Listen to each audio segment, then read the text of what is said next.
Bismillahirrahmanirrahim. Assalamualaikum warahmatullahi wabarakatuh. Saya sampaikan bab 4, yaitu buku yang tertulis di perguruan tinggi At-Taqwa itu hasil penelitian dan pembahasan. Jadi bab 4 tinggal ditulis saja hasil penelitian dan pembahasan. Nah, cuman di sini Pak Edi akan membahas yang eksperimen, yaitu yang penerapan metode. Hasil penelitian berarti itu hasil penelitian, kan ada dua, dan itu hasil penelitian dan pembahasan, berarti harus ada hasil penelitian. Hasil penelitian ini intinya menjawab rumusan masalah yang kita buat sendiri dalam bentuk pertanyaan pada bab 1. Kan rumusan masalah pertanyaan, misalnya bagaimana kemampuan sebelum menggunakan pembelajaran metode diskusi, atau sebelum pembelajaran menggunakan metode demonstrasi. Jadi pertanyaan ini jawabannya ya di sini. Sekaligus agar tidak keluar kemana-mana dan cabang, jadi harus sesuai saja dengan rumusan masalah. Kalau rumusan masalah ada 3, ya 3 isinya. Di sini isi dengan jawaban rumusan masalah. Misal nomor 1 di bab 1 kan rumusan masalahnya menanyakan tentang kemampuan sebelum, kan rumusan masalah lengkapnya misalnya bagaimana kemampuan anak dalam memahami fikih wudhu sebelum menggunakan demonstrasi atau yang kita sebut dengan pratesnya. Karena itu rumusan masalahnya, maka di sini di bab 4 ini diisi dengan jawabannya. Maka jawaban di bab 4 ini 1. Kemampuan anak sebelum pembelajaran menggunakan metode X adalah sebagai berikut. Jadi kalau yang tadi contohnya berarti kemampuan anak memahami fikih wudhu sebelum menggunakan demonstrasi adalah sebagai berikut. Karena pertanyaan bagaimana kemampuan sebelum di rumusan masalah. Kembali ke bab 1. A bagian 1 itu berarti A kecilnya. Analisis parsial. Tulis saja oleh ibu, analisis parsial oleh bapak. Diisi dengan gambaran kemampuan anak per orang sebelum pembelajaran menggunakan metode X. Parsial itu per orang. Jadi menilai itu harus per anak dulu, jangan tiba-tiba rata-rata. Kalau rata-rata kan per kelas. Jadi harus per orang dulu. Kalau rata-ratanya bagus, itu mewakili kelas berarti bagus. Cuman dalam bagusnya rata-rata itu pasti aja ada anak yang seorang dua orang yang masih kurang, atau ada anak yang nyongcolang. Jadi dalam rata-rata tidak akan diketahui kondisi anak. Terserah istilah namanya mau apa, tapi dimasukkan dulu tentang kondisi per anak, tentang kemampuannya, yaitu dengan nilai. Berarti diisi saja buat tabel yang isinya terdiri dari nama anak, jawaban anak pada setiap soal, jumlah rata-rata yang menunjukkan kondisi anak dalam menjawab, apakah sangat baik, baik, sedang, kurang, tidak baik. Atau boleh dengan kalimat yang ada di kolom akhir diisi dengan tuntas, belum tuntas, atau di bawah KKM. Kalau di sekolah maka istilah di bawah KKM atau tuntas belum tuntas silahkan. Contoh tabel kemampuan nilai anak sebelum menggunakan metode X. Diisi saja dengan ini. 1. Misalnya Akilah Mubarakah, nilainya berapa? Keterangannya apakah masuk tuntas atau belum tuntas, atau di atas KKM atau di bawah KKM. Silahkan, atau mau sangat baik, diisi nilainya kemudian diberi keterangan. Ini paling tidak dalam bab 4 ini ada nilai per orang dulu gambarannya. Nabila Ismiyati Mubarakah, nilainya berapa, keterangannya bagaimana. Jadi di bab 4 ini paling standarnya adalah menulis tentang analisis parsial. Nilai per orangnya, nilai per orang. Dibuat tabel. Nah, boleh di bawahnya dideskripsikan. Kalau di bawah tabel dideskripsikan, misal seperti ini. Anak yang mendapat nilai tuntas ada sekian orang. Karena berada pada rentang nilai sekian sampai sekian.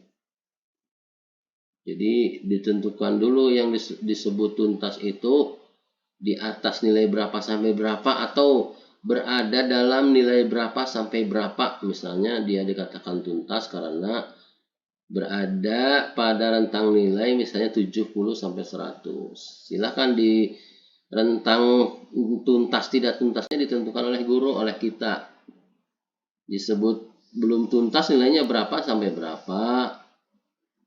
Di bawah KKM-nya disebut di atas KKM atau sudah tuntas nilainya di atas berapa sampai berapa, silakan tentukan. Karena nilai ini bukan nilai sikapnya. Kalau nilai sikap ada cara khusus, ini nilai kemampuan kognitif. Jadi bab 4 hanya ditulis ini aja, parsial. 1. Kemampuan anak tinggal begitu. A. Analisis parsial. Nah, ini tabelnya, kemudian ini uraikan oleh Bapak Ibu. Kan kejawabnya, berarti di bab 1 kan nanyakan bagaimana kemampuan sebelum. Kemampuan fikih wudhu sebelum menggunakan metode demonstrasi, bagaimana? Ini jawabannya, kan sudah dinilai oleh kita dalam nilai praktek. Kemudian B ada istilah uji tendensi sentral. Uji tendensi sentral itu baru ini sentral. Sentral ini mewakili kelas. A. Rata-rata. Rata-ratanya bagaimana? B. Median. Mediannya bagaimana? C. Modus. Modusnya bagaimana? D. Standar deviasi. Standar deviasinya bagaimana? Item-item ini ada dalam statistik. Jadi kata saya ini nggak bisa dipisahkan dari pembelajaran statistik. Mungkin median yang min mengertinya, yaitu rata-rata. Median nilai tengah. Tapi bagaimana menentukan nilai tengah? Ada rumus yang mudah. Bagaimana menentukan modus? Bagaimana menentukan standar deviasi? Ini dipakai sesuai dengan diskusi dengan pembimbing. Mungkin kalau pembimbingnya kurang paham statistik, pasti yang disorotnya di min rata-rata, artinya semua paham. Ya. Silahkan yang kalau empat-empatnya ini sepakai, ini lebih bagus karena ini menggambarkan tentang kondisi sentral kelas. Kalau mau lihat YouTube ini silahkan di Ediat channel ada statistik min, median, modus, standar deviasi. Kalau dipelajari mudah sih. Karena ada rumusnya di sana. Kemudian nomor 2. Ini kan misalnya rumusan masalahnya di bab 1 bagaimana bagaimana pelaksanaannya. Kalau yang tadi bagaimana kemampuan awal, yang kedua bagaimana penerapan atau pelaksanaan metode yang diajarkan, bagaimana pelaksanaan pembelajaran metode demonstrasi dalam meningkatkan pemahaman fikih wudhu. Berarti yang ditanyakan itu pelaksananya seperti apa. Maka di bab 4 pun menjawab pertanyaan nomor 2, yaitu ini menerangkan tentang proses penerapan atau pelaksanaan metode demonstrasi. Kalau metode demonstrasi. Berarti istinya di bab 4 ini bagian nomor 2 ini ada RPP, rencana perbaikan pembelajaran. Ada pelaksanaan sampai dengan evaluasi. Diuraikan saja. RPP-nya ini pelaksanaannya seperti ini, evaluasinya yang seperti ini. Kan yang ditanyakan bagaimana pelaksanaannya. Jadi ada 3 rumusan masalah. Bagaimana kemampuan pemahaman fikih wudhu sebelum menggunakan metode demonstrasi. 2. Bagaimana pelaksanaan pembelajaran metode demonstrasi pada materi fikih wudhu. Yang ketiga, pertanyaan ketiga di rumusan masalah, bagaimana kemampuan anak dalam fikih wudhu setelah pembelajaran menggunakan metode demonstrasi? Misalnya, maka isi pun jawabannya yang ketiga ini kemampuan setelah atau post test. Tinggal diisi seperti nomor 1, cuman nilai diisi dengan nilai kemampuan setelah. Misalnya akilah mubarakah, setelah pembelajaran dengan demonstrasi nilai fikih wudhunya 90, Nabila 95. Beri keterangan menjadi tuntas yang tadinya mungkin belum tuntas. Lalu di bawah tabel pun dideskripsikan, misal anak yang mendapat nilai tuntas ada sekian orang karena berada pada rentang sekian sampai sekian. Anak yang mendapat nilai baik ada sekian orang dan seterusnya.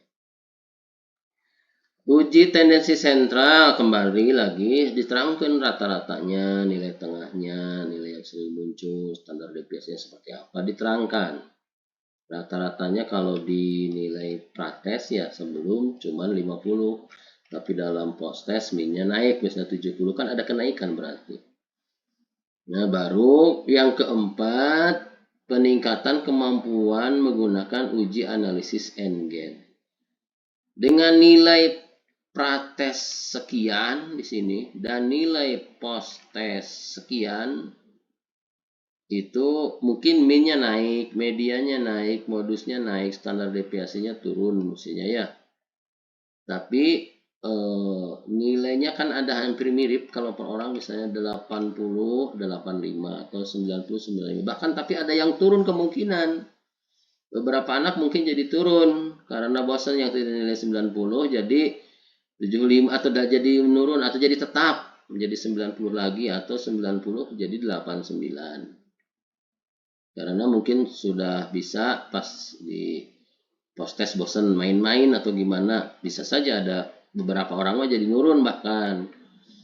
Nah dari nilai yang dominan naik, kemudian ada beberapa yang tetap, ada beberapa yang turun nilainya, itu ada peningkatan atau tidak.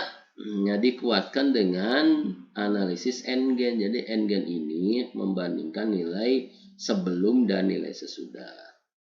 Apa cara menulis N-gen, cara menggunakan cara memahami atau cara apanya? Supaya paham N-gen ini ada juga di statistik di YouTube saya, Edi Edia. Silahkan saja dibuka. Nanti akan ketemu, bisa disimpulkan bahwa oh benar walaupun ada yang turun, ada yang tetap, ada yang naik. Bisa dibuat kesimpulan dengan analisa N-gen ini yaitu ada peningkatan dari nilai prates ke nilai post test. Artinya metode demonstrasi mampu meningkatkan pemahaman fikih wudhu. Ini jadi dilihat lagi bab 4 ini menjawab rumusan masalah. Rumusan masalah ada 3, anggap saja berarti jawabannya 3. Tinggal memasukkan saja tabel nilai sebelum, kemudian uji tendensi sentralnya apa. Kemudian kalau pelaksanaan berarti RPP-nya dimasukkan, diterangkan pelaksanaannya, evaluasinya seperti apa. Kemudian kalau menjawab rumusan masalah bagaimana kemampuan setelah, isi dengan nilai anak. Lalu diterangkan, lalu isi ini uji tendensi sentralnya. Lalu terakhir membandingkan kemampuan sebelum dan sesudah, apakah masuk benar-benar kesimpulan ada peningkatan atau tidak. Menggunakan uji analisis N-gen ada di YouTube Pak Edi. Jadi statistiknya kalau Pak Edi ngajar statistik disesuaikan dengan penelitiannya, apakah eksperimen, korelasi gitu ya. Kemudian kan tadi hasil penelitian, nah berarti tinggal dan ada 2 pembahasan, berarti pembahasan.